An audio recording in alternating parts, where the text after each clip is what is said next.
the catch, right? So huge play in that game, obviously. We're going to ask Spencer about it next hour, kind of get his perspective on it. But what do you – same thing as the special teams play. Like, what do you remember about it? Did you think the ball was going to come to you, like maybe pre-snap or when it was called? Honestly did. So, first of all, I wasn't even supposed to be in on that play.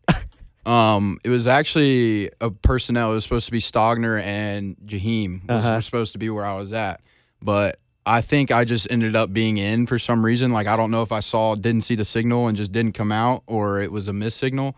But I was in the game, and I obviously, like, I had repped the play, so, like, I knew what to do.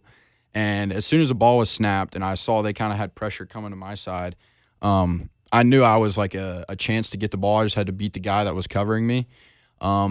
And I kind of beat him, and then I looked back and I saw him throw it, and I was like, here we go.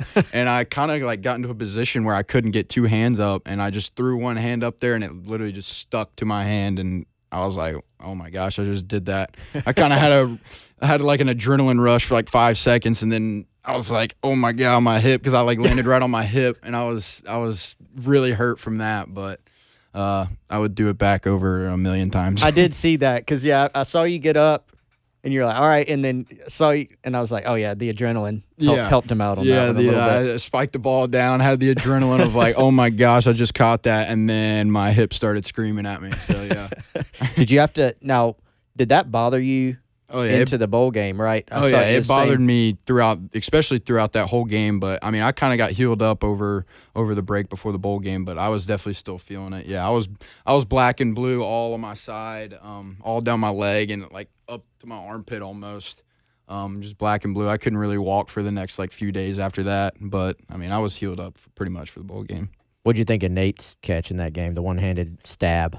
Great catch. I mean, it was great protection. I stepped up, trusted the protection, and Nate I think there was a linebacker under him, so I said, hey, let me just put it up high for him.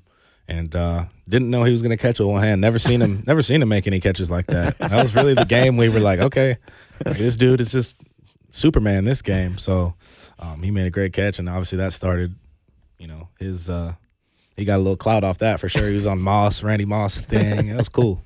Yeah, he was just signing some photos of it out there. I'm telling you, man, actually. Nate. He told me, and we asked him his perspective on that play. First of all, he said he didn't even think he was supposed to be in on that play. Jaheim was supposed to be in on that play, but Jaheim was dinged up. Because I think on that play we had like a matchup with the linebacker, and supposed to be Jaheim, a fast tight end who can run by him. But Nate was in, and he ran over there and he made it work. He made it work. So that's another positive about Nate. He'll always find a way. Hey, if he doesn't catch that ball, the game maybe goes different. Yeah, I think it was 14-0 at that time, and that definitely gave us some momentum. I think we went down and scored, so that was big. Turning point, man.